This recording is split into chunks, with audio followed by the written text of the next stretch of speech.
Dicen que el nahual es mitad hombre, mitad animal, un brujo que se transforma de noche para causar daño y robar, sobre todo en los ranchos donde hay granos y animales. Yo no creía en nada de eso, hasta que me tocó verlo con mis propios ojos. Yo crecí en un pueblito en Hidalgo, de esos donde todos se conocen y los chismes corren más rápido que el viento. Mi papá siempre se burlaba de las historias de los viejos, decía que el único nahual que existía eran los ladrones de ganado, pero a partir de un año en específico dejó de hacer bromas. Todo empezó con las gallinas. Una mañana encontramos 2 muertas, tiradas junto al corral, pero no estaban comidas, no les faltaba nada de carne. Tenían el pescuezo roto como si alguien las hubiera estrangulado y luego las dejara ahí, nomás por gusto.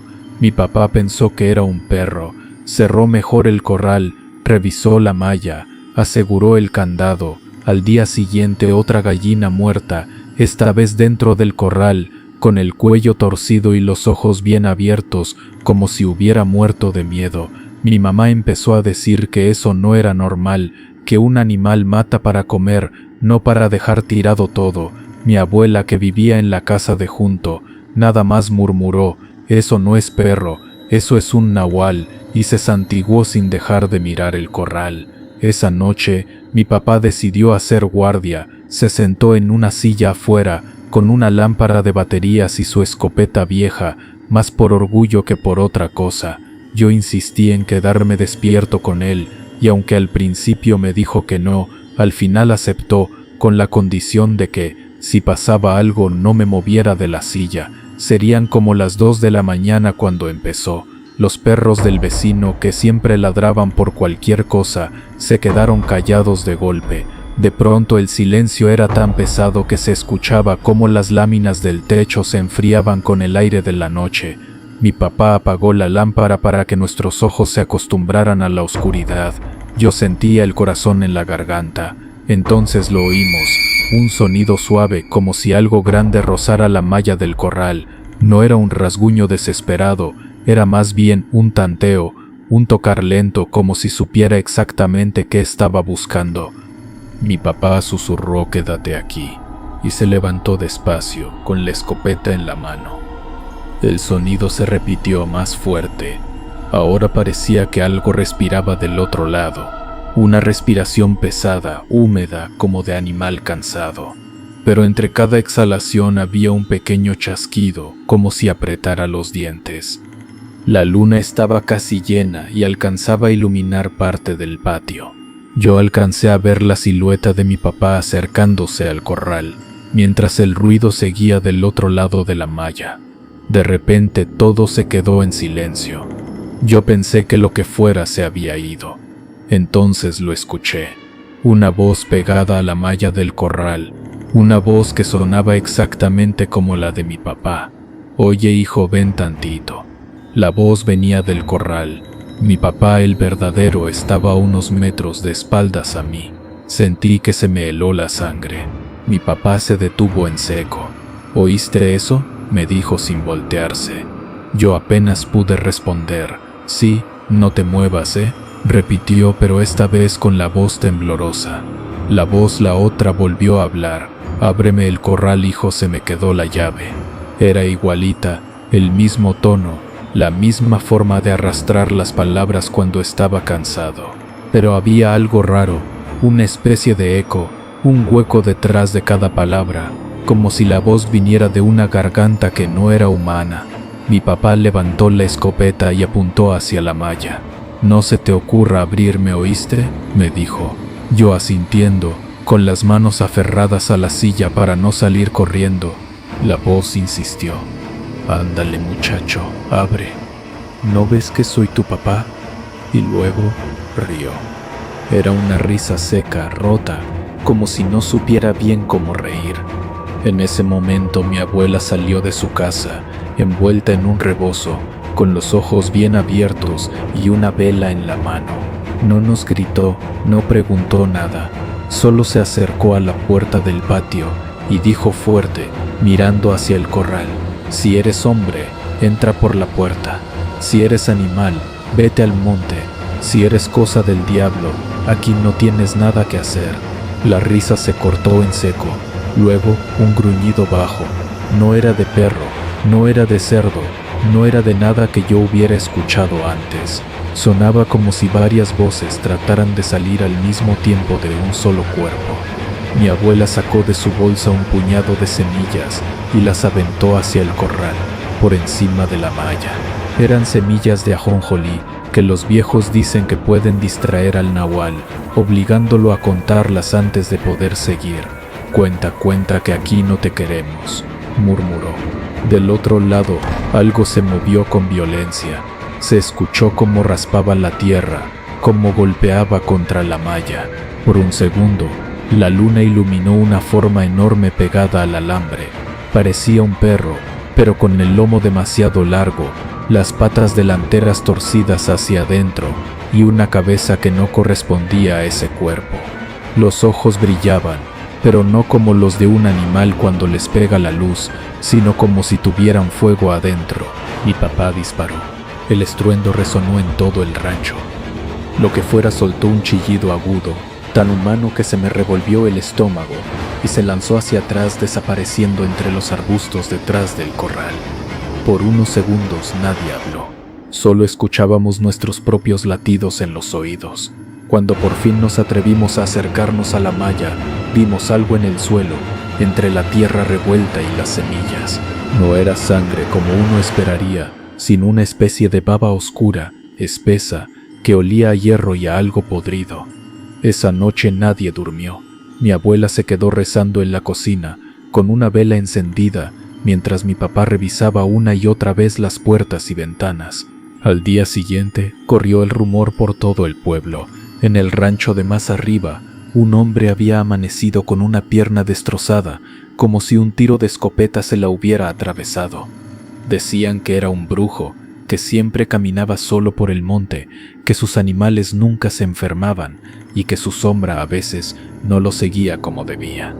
Mi papá no dijo nada, solo apretó los labios y desde ese día, cada vez que el sol empezaba a bajar, se aseguraba de que el corral estuviera bien cerrado y que todos estuviéramos dentro de la casa. Con el tiempo las gallinas dejaron de morir, pero de vez en cuando, en las noches de luna casi llena, los perros del pueblo se callan todos al mismo tiempo y el aire se siente más pesado. Cuando eso pasa, mi abuela todavía apaga las luces, cierra la puerta con pestillo y repite en voz baja, como esa primera noche: si eres hombre, entra por la puerta; si eres animal, vete al monte; si eres cosa del diablo, aquí no tienes nada que hacer.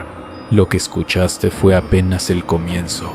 La siguiente historia demuestra que, a veces, lo que toca tu ventana de noche no siempre es quien dice ser. Cuando mi abuela murió, todos en la familia dijimos lo mismo. Por fin iba a descansar.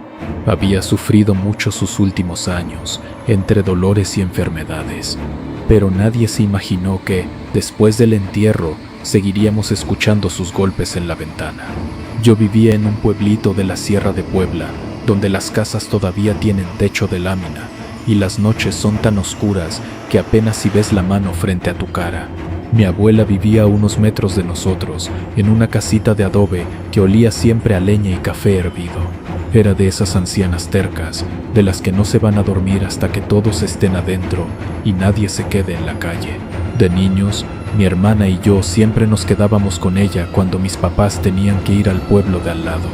Mi abuela tenía una forma muy particular de llamarnos cuando ya era tarde. No gritaba, no abría la puerta, solo daba 3 golpecitos con los nudillos en la ventana de la cocina. Siempre eran 3, ni uno más ni uno menos. Ándale, ya métete, que en el monte se paran cosas que ni nombre tienen, nos decía mientras cerraba las cortinas. Cuando murió, el silencio que dejó fue pesado.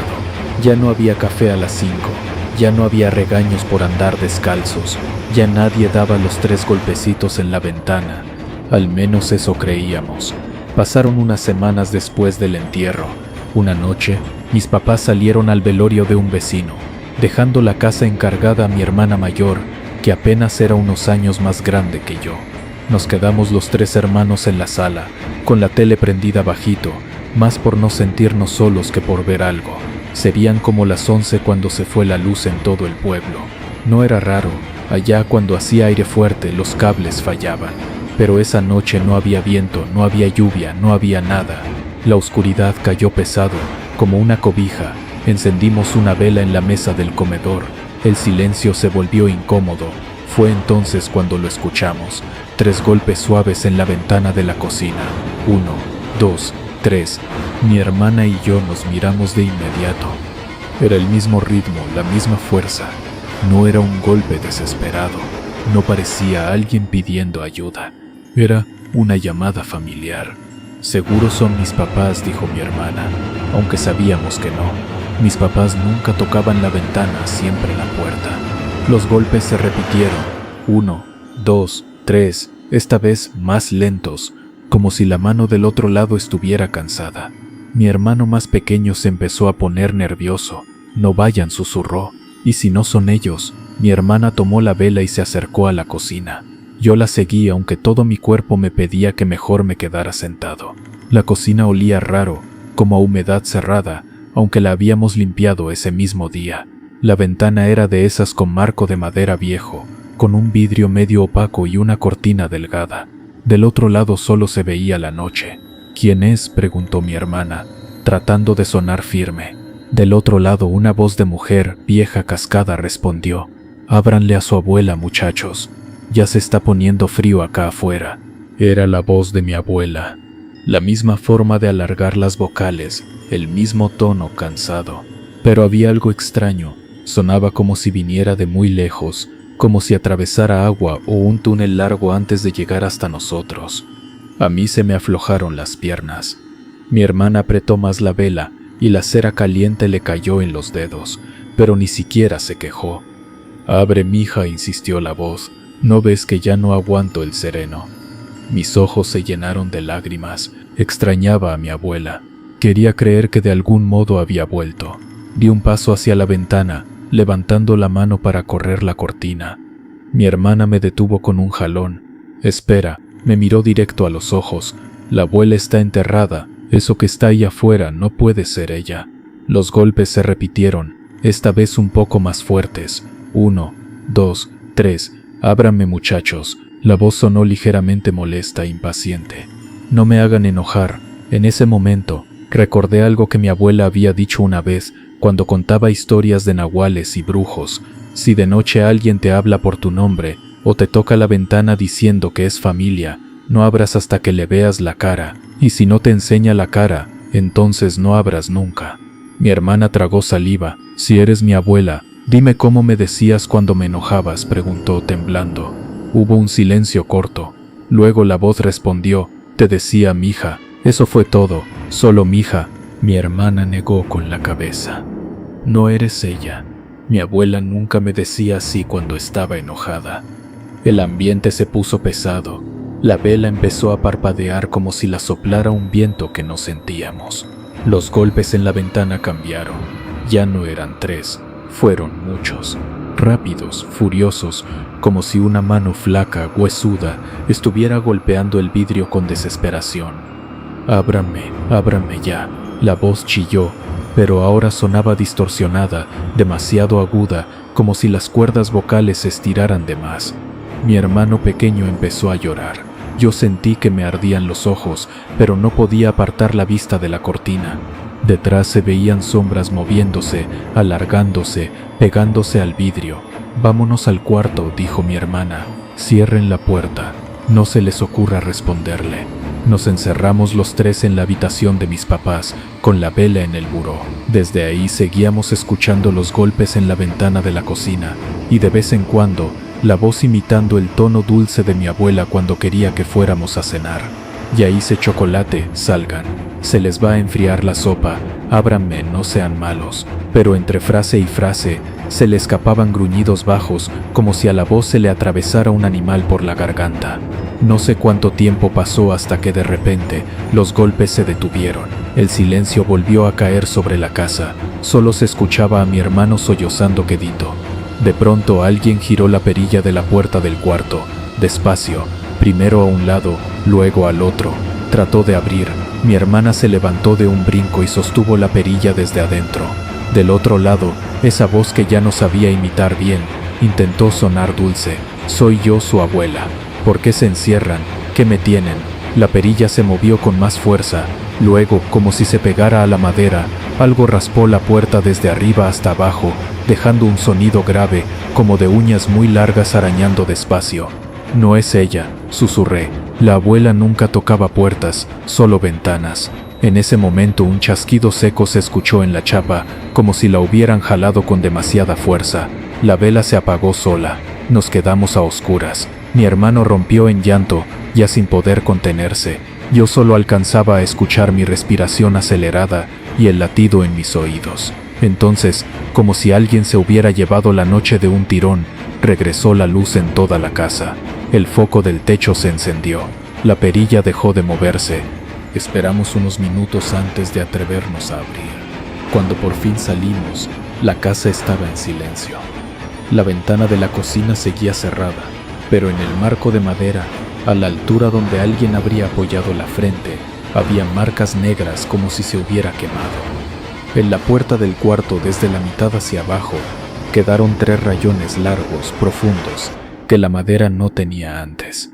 No parecían hechos por dedos humanos, eran demasiado juntos como de garras. Mis papás llegaron media hora después.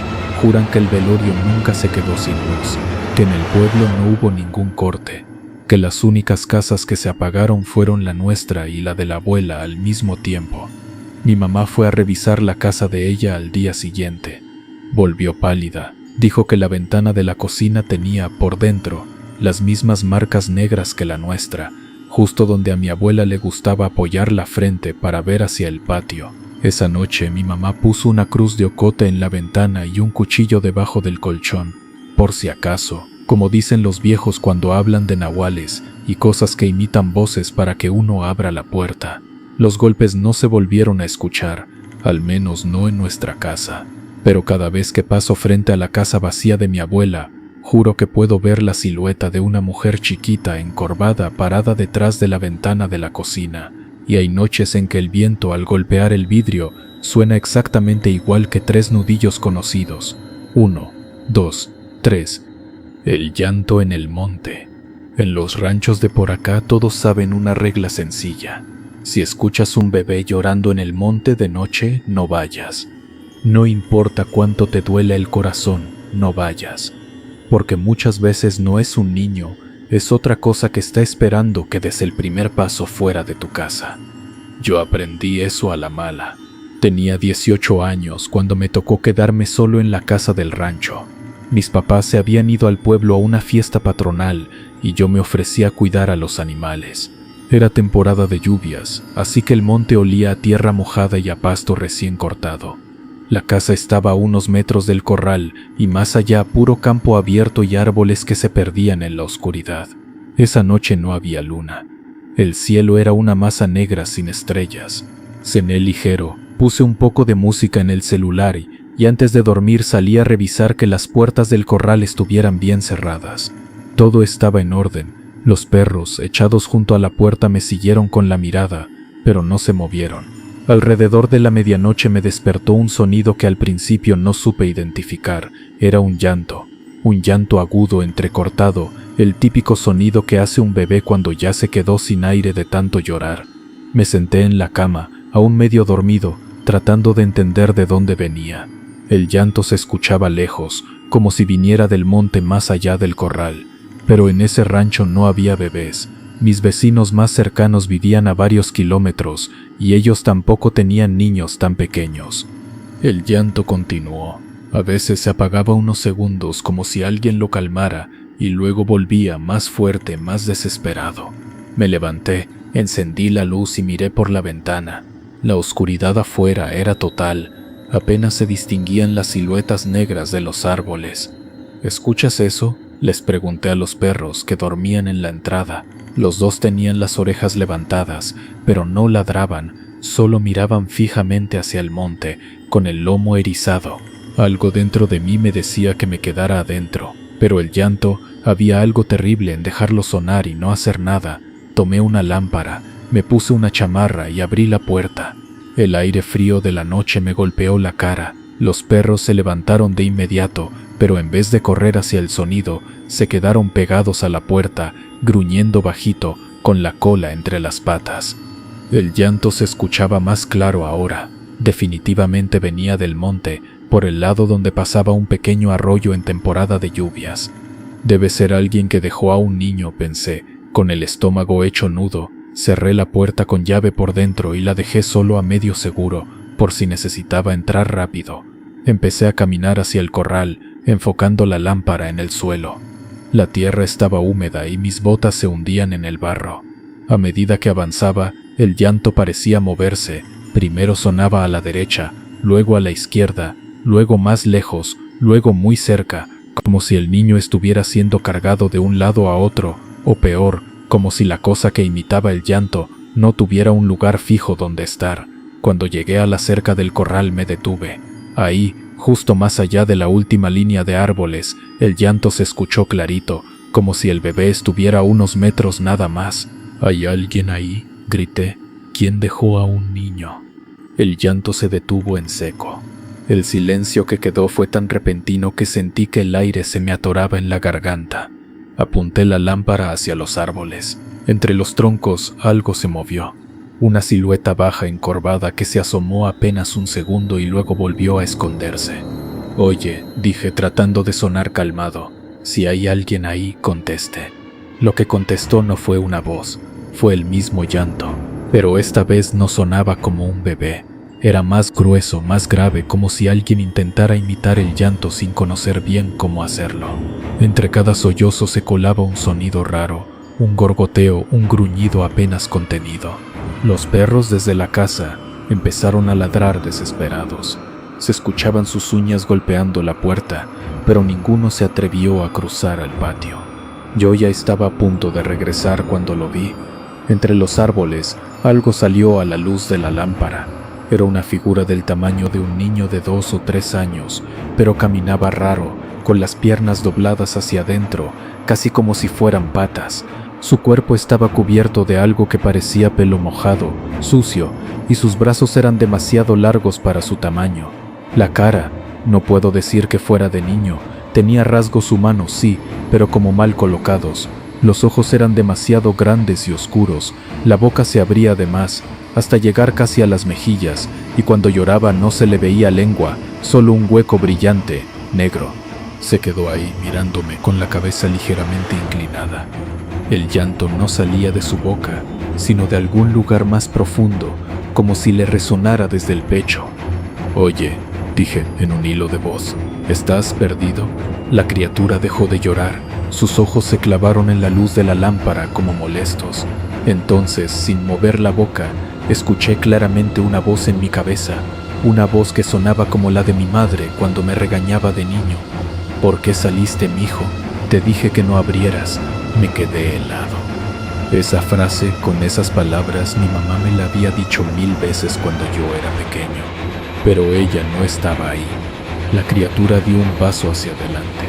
Sus piernas crujieron, como si los huesos no encajaran bien. Cada vez que avanzaba, la tierra no sonaba como cuando pisa un animal normal, era más bien como si arrastrara algo detrás. El llanto volvió, pero ahora se mezclaba con risas cortas, ahogadas, como si estuviera probando sonidos nuevos. Yo di un paso atrás. La lámpara empezó a parpadear. En ese momento recordé algo que me había dicho un viejo del pueblo una vez, que había seres en el monte que se disfrazaban de niños llorando o de mujeres pidiendo ayuda, solo para que uno se acercara y cruzara cierta línea de seguridad. Del alambrado pa' dentro es tuyo, del alambrado pa' fuera ya es de ellos, había dicho. Miré mis pies, estaba justo en la cerca. Si daba un paso más, iba a estar del lado del monte. La criatura se detuvo justo enfrente de la línea que marcaba el final del corral. Ahí, como si hubiera una barrera invisible, dejó de avanzar.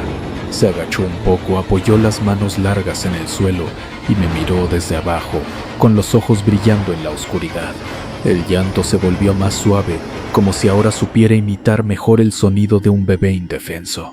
«Ayúdame», dijo, pero la frase no salió por la boca. La escuché adentro de la cabeza mezclada con la voz de mi madre y la de mi padre, con todas las voces que alguna vez me habían pedido algo. Sentí que las lágrimas me corrían por la cara sin que pudiera evitarlo. Todo mi cuerpo quería ir, cargarlo, sacarlo del frío, pero algo muy adentro de mí me jalaba hacia atrás. El instinto de supervivencia, supongo. No, susurré. Aquí no. La criatura ladeó la cabeza como confundida. Luego sus ojos se fueron cerrando, uno después del otro, hasta quedar 2 agujeros negros profundos. Abrió la boca, y por fin el sonido salió de ahí, sin disfrazarse de nada. Un gruñido largo, ronco, lleno de rabia contenida. El viento se levantó de golpe. Los árboles alrededor empezaron a agitarse, aunque el cielo seguía igual de negro. La cosa se echó hacia atrás y con un movimiento antinatural, como si todos sus huesos se doblaran al mismo tiempo, se giró y se internó de nuevo en el monte, desapareciendo entre las sombras. El llanto se alejó poco a poco, hasta hacerse un murmullo y luego nada. Corrí de vuelta a la casa. Los perros solo dejaron de ladrar cuando cerré la puerta con seguro y metí el cerrojo. Me senté en el piso con la espalda contra la madera y me quedé ahí hasta que empezó a amanecer. Cuando por fin mis papás regresaron, les conté todo. Pensé que se iban a reír, que iban a decir que fue un sueño o que me sugestioné, pero mi mamá se puso pálida. «Te dije que no salieras si escuchabas un bebé», murmuró. «Te lo dije desde que estabas chico». Mi papá solo asintió, serio. «En el monte hay cosas que se alimentan de piedad», dijo. «Saben que no vas a dejar solo a un niño. Por eso se disfrazan así». Esa noche, y todas las que vinieron después, puso tijeras abiertas debajo de la cama y un cuchillo cruzado detrás de la puerta para cortar el paso a lo que quisiera entrar. Yo nunca más volví a salir si escuchaba un llanto, porque ahora sé que, allá afuera, entre los árboles, hay algo que aprendió muy bien cómo sonar como un bebé y que todavía está esperando que alguien, algún día, dé un paso de más fuera de su casa. Dicen que el nahual cambia de forma, pero no de intención. Puede imitar voces, risas, golpes en la ventana, incluso el llanto de un bebé, con tal de que seas tú quien le abra la puerta. Ahora que conoces estas 3 historias, solo te voy a hacer una pregunta. ¿Estás seguro de que esa voz que escuchaste anoche era realmente de alguien que conoces